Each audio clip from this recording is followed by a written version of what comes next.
భారతదేశానికి మధ్యన ఉజ్జయిని. 4 దిక్కుల 4 పట్టణాలు, తూర్పున నవద్వీపం, పశ్చిమాన కతియవార్, ఉత్తరాన కాశీపట్టణం, దక్షిణాన కాంచీపురం, మధ్యలో ఉజ్జయిని. ఈ 5 కూడా భారతదేశాన్ని విశేషంగా ప్రకాశింపచేసే విద్యల్లో. అంత విద్యాస్థానములైనటువంటి ఈ 5 పట్టణాలకి గబ్బు పట్టింది ఒకప్పుడు. 72 అవైదికమైనటువంటి వాదనలు చోటు చేసుకుని యజ్ఞయాగాది క్రతువులను విమర్శించేటటువంటి వాళ్ళు, వేదము ప్రమాణము కాదనేటటువంటి వాళ్ళు వాటిలో చేరి అవైదికమైనటువంటి బోధనలు ప్రారంభం చేశారు. ప్రారంభం చేస్తే ఈ బూజు దులిపినటువంటి ఘనత ఎవరికి దక్కిందంటే శంకర భగవత్పాదులకు దక్కింది. అప్పుడు ఆలోచన చేశారు శంకరులు, ఇవాళ నేను శరీరంతో ఉన్నాను, అవతార స్వీకారం చేసి మళ్ళీ అందరినీ వైదిక మతంలోకి తీసుకొచ్చాను, వేదము యొక్క ప్రమాణాన్ని నిలబెట్టాను, భారతదేశము యొక్క గౌరవ పతాకాన్ని ఎగరవేశాను. రేపు నా అవతార పరిసమాప్తి తర్వాత మళ్ళీ అవైదికమైన వాదనలు ప్రవేశిస్తే, అందుకే వారు మళ్ళీ భారతదేశానికి 4 వైపులా 4 పీఠముల నుంచారు. పీఠముల నుంచి తూర్పున జగన్నాథులో గోవర్ధన పీఠములు, పడమర ద్వారకలో కాళికా పీఠము, ఉత్తరమున బదరికాశ్రమములో జ్యోతిపీఠము, దక్షిణమున శృంగగిరిలో శారదాపీఠం ఉంచి తాను స్వయంగా కాంచీ పీఠానికి ఆధ్యక్షం వహించారు.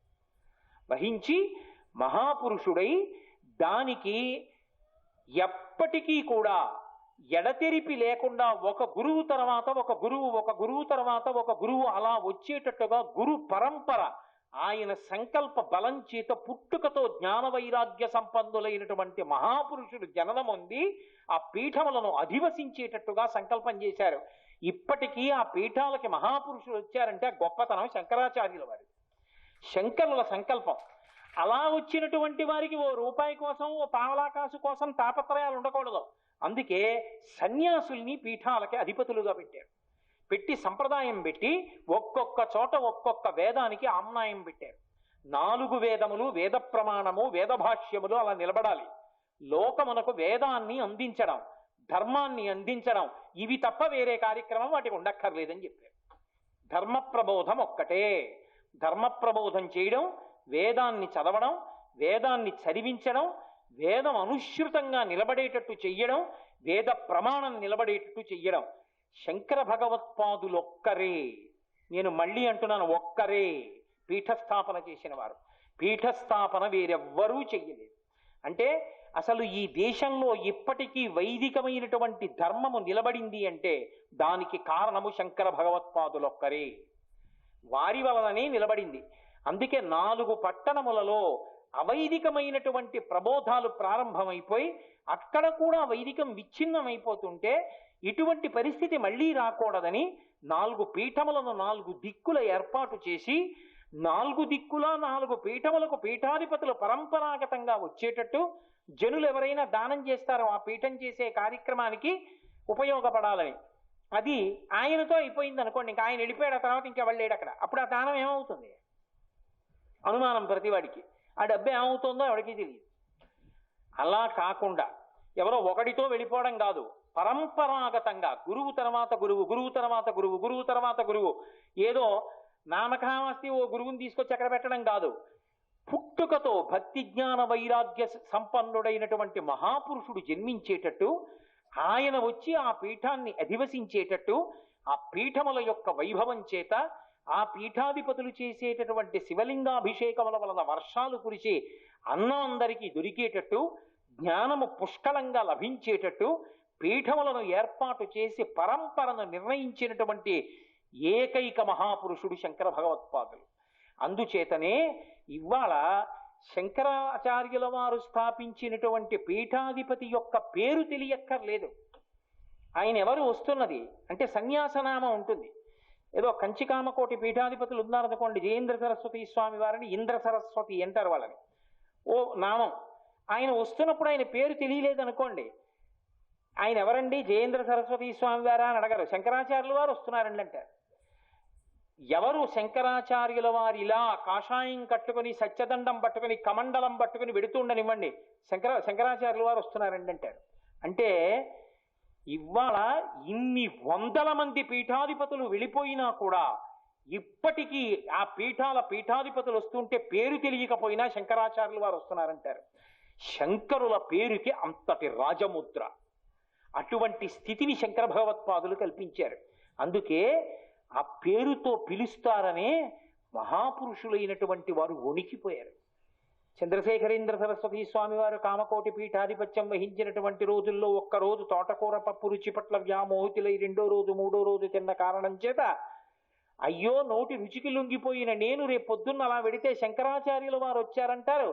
శంకరాచార్యుల వారి పరంపరలో వచ్చిన నేను రుచికి లొంగిపోవడం అని 3 రోజులు భిక్ష మానేసి ఆవు మూత్రాన్ని ఆచమనం చేసి గోమయంతో నాలుక శుద్ధి చేసుకున్నారు.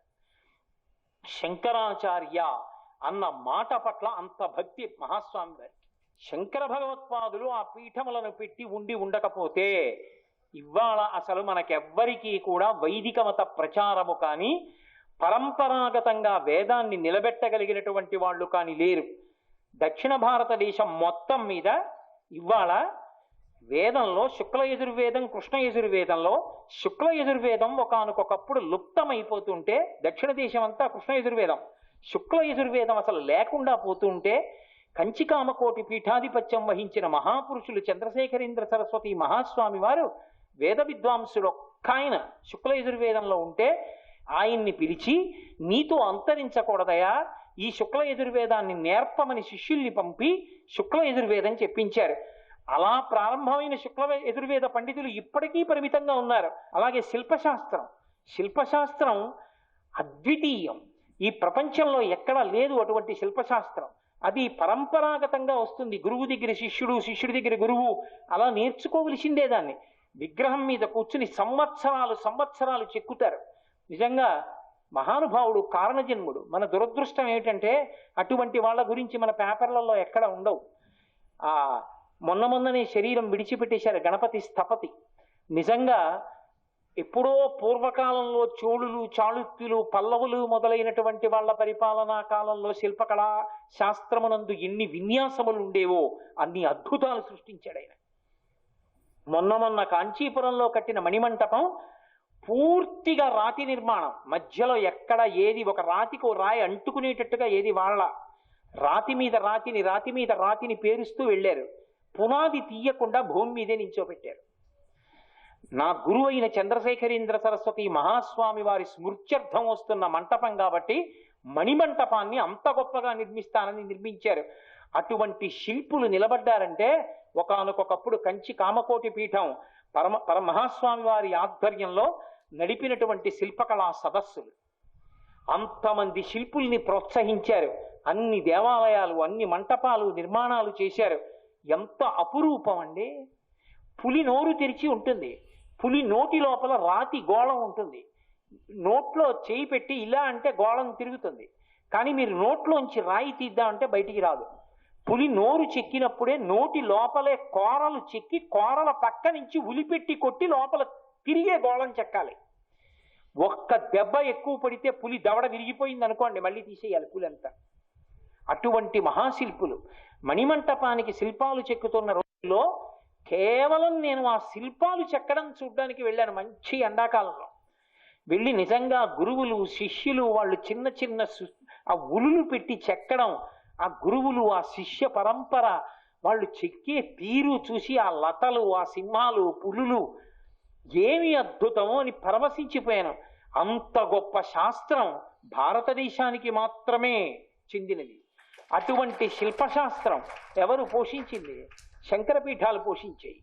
శంకరాచార్యుల వారు పెట్టారు కాబట్టి పీఠాలని ఇవన్నీ చెక్కబడ్డాయి. ఇన్నిన్ని బ్రహ్మాండమైనటువంటి దేవాలయాలు వచ్చాయి. అంతమంది విద్వాంసులు నిలబడ్డారు, అంతమందిని కాపాడారు. కాపాడడం కాదు, శిల్పులు కూడా మతిపోయినటువంటి రోజులలో పీఠాధిపతులు తమ తపశ్శక్తితో కాపాడారు. రామేశ్వరంలో ప్రతిష్ఠ చేయడానికి శంకర భగవత్పాదుల యొక్క మూర్తిని చెక్కారు గణపతి స్థపతి. చెక్కినప్పుడు కంటి కింద పెద్ద మచ్చ వచ్చింది, భయపడిపోయారు. ప్రతిష్ఠకి సమయం దగ్గరికి వచ్చేసింది, పెద్ద మచ్చ వచ్చింది. చెక్కిన కొద్దీ మచ్చ వస్తోంది.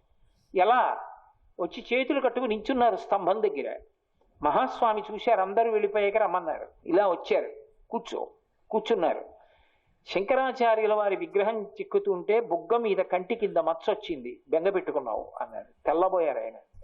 ఆయనకి చెప్పక్కర్లేదు, త్రికాలవేది. అటువంటి మహాపురుషులు పీఠాధిపత్యం చేశారు. నీ పని నువ్వు చెయ్యి, నా పని నేను చేస్తాను, శంకరులు అనుగ్రహిస్తారన్నారు. అంతే. ఆ రోజు నుంచి శంకరాచార్యుల వారి ముందు కూర్చుని జపం చేశారు. ఇప్పటికీ ఏకాంబరేశ్వరుడి దేవాలయంలో ఒక స్తంభం ఉంటుంది, దాని మీద శంకరాచార్యుల వారు కూర్చున్న స్తంభం, దాని కింద కూర్చుని జపం చేసేవారు మహాస్వామి. అక్కడికి వెళ్ళి శంకరుల పాదాల కింద కూర్చుని జపం చేశారు. ఆశ్చర్యం ఏమిటంటే ఆయన ఇక్కడ జపం పెంచుతుంటే అక్కడ మచ్చ తరిగిపోయింది. తరిగిపోయి ఇక్కడ మహాస్వామి జపం పూర్తి చేసి నీళ్లు వదిలిపెట్టి లేచిపోయారు, అక్కడ మచ్చ చెరిగిపోయింది. గణపతి స్థపతి పరిగెత్తుకొచ్చారు. మచ్చ పోయిందా అన్నానంతే, చెప్పకముందే పోయింది మహానుభావ అని కాళ్ళ మీద పడిపోయారు. అందుకే గణపతి స్థపతికి కారు ప్రమాదం జరిగి కింద పడిపోయి తల పగిలిపోయి మెదడు బయటికి వచ్చినప్పుడు కూడా చంద్రశేఖర చంద్రశేఖర చంద్రశేఖర అని అరిచారు. అంత భక్తి. అలా అరిచారు కాబట్టే మహానుభావుడికి అంత వయసులో ఆపరేషన్ జరిగినా మళ్ళీ స్వస్థత కలిగి మణిమంటపం కట్టారు. అది మహాపురుషుల యొక్క జీవితాలంటే. అటువంటి వారు పీఠాధిపత్యం చేశారు, శంకర పీఠాధిపత్యాలు. కాబట్టి శంకరుల యొక్క వైభవం శంకరం లోకశంకరం అని పూర్తి చేశారంటే ఆ లోకశంకరులై లోకమునందు మళ్ళీ అవైదికం ప్రవేశించకుండా పీఠస్థాపన చేసి ఈ 5 విద్యాస్థానములలో కూడా పొరపాట్లు చేరిపోతుంటే దిద్ది 4 స్థానములనిచ్చి కాపాడిన మహాపురుషులు శంకర భగవత్పాదులు. అందుకే వారికి నమస్కారం చేస్తే శృతి స్మృతి పురాణానాం ఆలయం కరుణాలయం నమామి భగవత్పాదం శంకరం లోకశంకరం అంటాం. అది ఆ ప్రార్థనా శ్లోకానికి అర్థం. ఏదో నేను సంక్షిప్తంగా చెప్పాను సుమండి, నిజంగా ఒక్క శ్లోకమే చెప్తే ఓ 3 నెలలు చెప్పాలి నేను. మిగిలినటువంటి ఉత్సవాలకి శంకర జయంతి ఉత్సవానికి ఒక ప్రధానమైనటువంటి భేదం ఉంటుంది. మిగిలిన ఉత్సవాలు జరిగేటప్పుడు మంత్రభాగంతో సంబంధం ఉంటుంది, మిగిలిన ఉత్సవాలు జరిగేటప్పుడు క్రతువుతో సంబంధం ఉంటుంది. ఒక్క శంకర జయంతికి సంబంధించినంత వరకు మాత్రం యథార్థములకు ప్రసంగములు కూడా చెయ్యక్కర్లేదు. శంకరాచార్యులు వారి గురించి అదే పనిగా ప్రసంగం చెయ్యాలని నియమం ఏం లేదు. కానీ తప్పకుండా చెయ్యవలసింది అంటూ ఏదైనా ఉంటే ఒక్కటే, జయ జయ శంకర హరహర శంకర అనబడేటటువంటి నామాల్ని మాత్రం తప్పకుండా భజన చెయ్యాలి. అది ఎవరు చేస్తున్నారు అన్నదానితో సంబంధం ఉండదు. సభలో ఉన్న వాళ్ళందరూ కలిసి ఆ 2 నామాల్ని బిగ్గరగా భజన చెయ్యాలి. యథార్థమునకు ఆ శంకర జయంతి నుంచి తర్వాత ఉత్సవాన్ని చేసినా, శంకర జయంతి నుంచి ముందు చేసినా, ఎలా చేసినా కూడా ఈ భజన మాత్రం తప్పకుండా జరగాలి. శంకర జయంతి జరిగేటటువంటి ఉత్సవంలో ప్రధానమైనటువంటి నియమం ఏమి అంటే, మనం అభిషేకానికి ఎన్ని పదార్థాలు పట్టుకెళ్ళి శంకరాచార్యుల వారి యొక్క అభిషేకానికి ఇచ్చామన్న దానితో సంబంధం ఉండదు. శంకరాచార్యుల వారికి సంవత్సరానికి ఒకసారి ఇవ్వవలసినటువంటి ప్రధానమైనటువంటిది గురుకట్నం ఇవ్వాలి. గురువు గారికి గురుకట్నము అని ఉంటుంది, ఆ కట్నం ఇవ్వాలి. శంకరులు జగద్గురువులు, సన్యసించిన మహాపురుషులు. అటువంటి శంకర భగవత్పాదులకి కట్నం ఏమి ఇస్తాం మనం అంటే 108 నామములతో ఆయనకి పూజ చేస్తాం. శంకరులు సాక్షాత్తు పరమశివావతారం కాబట్టి అందుకే గురు పుంగ వపుంగ వకే తన్నతే అంటారు తోటకాచార్యుల వారు. అయా వృషభధ్వజం కలిగినటువంటి పరమశివుడికి మీకు అభేదం. ఆ శంకరుడే ఈ భూమండలం మీద శంకరాచార్యుల వారిగా వచ్చారని నాకు అర్థం అవుతోంది. కాబట్టి కరుణావరుణాలయపాలయమాం అంటారు. కరుణాస్వరూపులైనటువంటి మీరు నన్ను పరిపాలించాలి. ఎందుకని? అతి దీన మిమం, నేను చాలా దీనుణ్ణి, నాకేమీ తెలియదు. కాబట్టి ఇంత దీనుణ్ణి రక్షించడానికి మీరే తగినవారు, కాబట్టి నన్ను అనుగ్రహించవలసింది అంటారు. ఒక గురువు దగ్గరికి వెళ్ళినప్పుడు అనవలసిన మాట అంటూ ఏదైనా ఉంటే అదొక్కటే. నోరు తెరిచి మాట్లాడితే అదొకటే మాట్లాడాలి గురువు గారి దగ్గర. గురువు గారి దగ్గరికి వెళ్ళినప్పుడు అనవలసిన మాట, నాకేమి తెలుసు గురువుగారు, మీ యొక్క అనుగ్రహం చేత ఉద్ధరింపబడాలి నేను అనాలి తప్ప, గురువుగారి దగ్గరికి వెళ్ళి కూర్చుని నేను అది చేశానండి, నేను ఇది చేశానండి, నాకు అదొచ్చండి ఇదొచ్చండి అని ఎప్పుడూ మాట్లాడకూడదు. అసలు నాకు మా గురువు గారి దగ్గరికి నేను ఎక్కువ మార్లు వెళ్ళకపోవడానికి కారణం అదే. ఎందుకనంటే మా గురువు గారి దగ్గరికి వెడితే ఏదో మాటల మధ్యలో ఎవరా తాడేపల్లిగూడెం ఎలా జరిగింది, ఏలూరు ఎలా జరిగింది అని ఏదైనా ఉపన్యాసాల గురించి అడిగితే గబుక్కుని గురువుగారు నేను అది చెప్పానండి, నేను ఇది చెప్పానండి, ఇంతమంది వచ్చారండి, అంతమంది వచ్చారండి, సంతోషించారండి అని అక్కర్లేని మాటలు ఏమైనా నా నోటి వెంట వస్తాయేమో. అది వారు పెట్టిన భిక్ష. వారి వలన ప్రకాశిస్తున్నది తప్ప వారి యొక్క అనుగ్రహం లేనినాడు నేనేం మాట్లాడతాను? వారి దగ్గర ఎక్కడ ఒక మాట ఎక్కువ మాట్లాడేస్తాను అని నాకు భయం. అందుకని అసలు నేను మా గురువు గారి దర్శనానికి ఎక్కువ వెళ్ళను. కానీ నేను నిద్ర లేచింది మొదలు నిద్రపోయే వరకు అసలు మా గురువు గారికి దూరంగా ఉండను. ఎప్పుడూ మా గురువు గారితో కలిసే ఉంటా, వారి పాదాల దగ్గర కూర్చునే ఉంటా మానసికంగా. కానీ గురువు గారికి ఇచ్చే గౌరవంలో భంగం వస్తుందేమో అని నాకు చాలా భయం. అందుకని గురువు గారి దగ్గరికి ఎక్కువ వెళ్ళను. వెళ్ళినా ఆయన చెప్పింది విను, ఆయన చెప్పింది విను, ఆయన చెప్పింది విను అని 10 మాటలు పరాకు చెప్పుకుని వెడుతూ ఉంటాను. కాబట్టి గురువు దగ్గర అతిగా ప్రవర్తించకూడదు. అది తోటకాచార్యుల వారు మనకి నేర్పారు. అతి దీన మిమం అంటారు. అంతటి మహానుభావుడు కూడా నేను దీనుణ్ణి, నన్ను అనుగ్రహించండి అంతే. అదొక్కటే మాట మాట్లాడతారు. శంకర భగవత్పాదుల్ని ప్రత్యేకంగా ఒక నామంతో పిలుస్తారు, దేశికులు అంటారు ఆయన. అందుకే భవశంకర దేశికమే శరణం అంటారు. దేశికుడు అంటే దిశానిర్దేశము చేయువాడు. ఎలా పడితే అలా ప్రయాణం చేస్తే భగవంతుణ్ణి చేరుకోవడం కుదరదు. దానికి ఒక శాస్త్రీయమైనటువంటి విధానం ఉండాలి. ఎలా నడవాలో, ఏ పంథాలో నడిస్తే మనం భగవంతుణ్ణి చేరుతామో చెప్పగలిగినటువంటి జగద్గురువులైనటువంటి శంకరులు దేశికులు. దేశికులైన కారణం చేత వారు చెప్పిన మాటలని మనం ఒడిసి పట్టుకుంటే అదే దిశానిర్దేశము, అదే మనని ఎక్కడికి చేర్చాలో అక్కడికి చేర్చేస్తుంది. ఒక్క మాట చాలు శంకరులది పట్టుకుంటే జీవితం తరించిపోతుంది. అంతటి మహాపురుషులు కనుకనే భవశంకర దేశికమే శరణం అంటారు తోటకాచార్యుల వారు. అటువంటి శంకర భగవత్పాదుల యొక్క ఉత్సవంలో ప్రధానమైనది ఏది అంటే 116 నామములు కట్నంగా ఇవ్వడం. ఆయనకి ఇంకంతకన్నా కట్నం ఉండదు. అసలు దానిలో పాల్గొనకపోతే మాత్రం బహుదోషం వస్తుంది మనుష్య జన్మలో. జగద్గురువులకి తప్పకుండా కట్నం ఇవ్వాలి. 2, మంత్రభాగం తెలిసిన వాళ్ళు ఎవ్వరైనా సరే మంత్రపఠనం చేస్తూ బ్రాహ్మణులు ముందు నడవాలి. అసలు ఎందుచేత అంటే వేదం ఉంటే కదూ బ్రాహ్మణ్యానికి గౌరవం. వేదము యొక్క ప్రమాణాన్ని నిలబెట్టినటువంటి మహాపురుషులు శంకరులు. వారు లేనినాడు బ్రాహ్మణుడికి వేదం ఎక్కడిది, ఆ గౌరవం ఎక్కడిది? కాబట్టి శంకర జయంతి వచ్చింది అంటే తప్పకుండా ఊరిరిగింపు యందు బ్రాహ్మణులు అగ్రభాగమనందు మంత్రభాగం చెప్తూ నడవాలి. తప్పించి మాకు దక్షిణిస్తే వస్తామండి అనకూడదు. ఆ రోజున వారంతా వారుగా అందరూ వచ్చి నడవాలి. అలా నడవకపోవడం నిస్సందేహంగా కృతజ్ఞత. నాకేమీ అరమరిక భయం ఉండవు, ఉన్నది ఉన్నట్టు చెప్పడానికి. అలా నడవవలసిందే. 2, అందరూ శంకరాచార్యుల వారి యొక్క పల్లకి పట్టుకుని వహించాలి. పురుషులకు అదృష్టం. ఎందుకంటే జగద్గురువుల యొక్క పల్లకి పట్టుకునేటప్పుడు ఒక నియమం ఉంటుంది, పైబట్ట ఉండకూడదు. పరమేశ్వరుడితో వారు సమానులు కనుక, అథవా వారే పరమేశ్వరుడు కనుక వారి పల్లకి పట్టడం అంటే భగవంతుడి పల్లకి పడితే వచ్చేటటువంటి దానికన్నా గురువు యొక్క పల్లకి పట్టడం చేత వచ్చేటటువంటి వైభవం వేరు. అది పురుష జన్మలో ఉన్నటువంటి వాళ్ళకి విశేషమైనటువంటి అదృష్టం. చంద్రశేఖర భారతీ స్వామి వారు అదే అంటూ ఉంటారు. పురుషుడైతే వచ్చే అదృష్టం ఏమిటంటే పంచ కట్టుకుని ఉత్తరీయం ఒక్కటే వేసుకుని శంకరాచార్యుల వారి పల్లకి పట్టుకోవచ్చు. ఆడవారు ఎప్పుడూ పల్లకి మోయకూడదు. ఏ విషయంలోనైనా సరే ఈ విషయంలో మినహాయింపులు ఉంటాయండి, ఈయన పల్లకీలు మేము పట్టుకుంటామండి అని చెప్పకూడదు. అది అవైదికం. దేవాలయాల్లో అసలు అనుమతించకూడదు అలాంటివి. పల్లకి ఆడవారు పట్టుకోవడం అన్నదాన్ని శాస్త్రం అంగీకరించదు. ఎందుచేతన అంటే వారు మృదు స్వభావులు కనుక వారి చేత పల్లకీలు పట్టించి మోయించకూడదు. మరి ఏమిటి ప్రత్యామ్నాయం అంటే శంకరాచార్యుల వారి పల్లకి వెంట నడుస్తారు.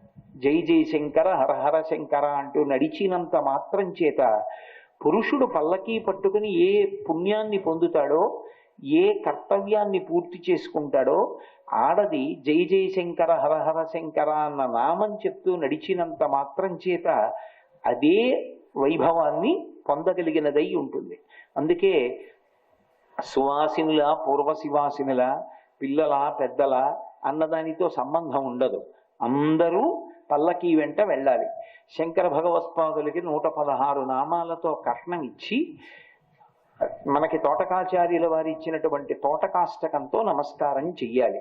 అసలు యథావిధి చెయ్యాలి శంకరుల యొక్క జయంతి అంటే, నేను గత సంవత్సరం కొద్ది రోజులు ఇక్కడ చేయించి చూపించాను మీకు. సౌందర్యలహరి శ్లోకాల్ని ప్రతిరోజు చదువుతూ శంకర భగవత్పాదుల్ని బయటికి తీసుకొచ్చి కూర్చోబెడతారు. కూర్చోబెట్టి వారి దగ్గర సౌందర్యలహరి చదువుతారు. చిట్ట చివరి రోజున శంకరాచార్యుల వారి పల్లకి అమ్మవారి యొక్క స్థానం పక్కకి చేరుతుంది. చేరిన రోజున సౌందర్యలహరి పూర్తి చేస్తారు. ఆ రోజుతో ఉత్సవాలు పూర్తవుతాయి. కాబట్టి జయ జయ శంకర హరహర శంకర అనబడేటటువంటి నినాదం అత్యంత ప్రధానమై ఉంటుంది. రెండు, శంకరుల యొక్క జయంతి నాడు అభిషేకానికి పదార్థాలు పట్టుకెళ్ళక్కర్లేదు అందరూ. మిగిలినటువంటి ఉత్సవాల్లో వెంకటేశ్వర వైభవోత్సవమో శారదా నవరాత్రుల్లో భగవతికి అభిషేకమో జరిగితే మనం అభిషేకానికి సంబారాలు ఎక్కువ తెస్తాం. జగద్గురువుల విషయంలో అది కాదు ప్రధానం, ప్రసాదం ప్రధానం. మీరు జగద్గురువుల యొక్క చూపు పడడానికి వీలైన పదార్థములను తీసుకురావలసి ఉంటుంది. అంటే పటికి బెల్లం కానీ, బెల్లంగడ్డలు కానీ, పళ్ళు కానీ, అటువంటివి ఎన్ని తీసుకొస్తే కొబ్బరికాయల సంఖ్య తగ్గించడం మంచిది. సర్వం శ్రీ ఉమామహేశ్వర పరబ్రహ్మార్పణమస్తు. స్వస్తి.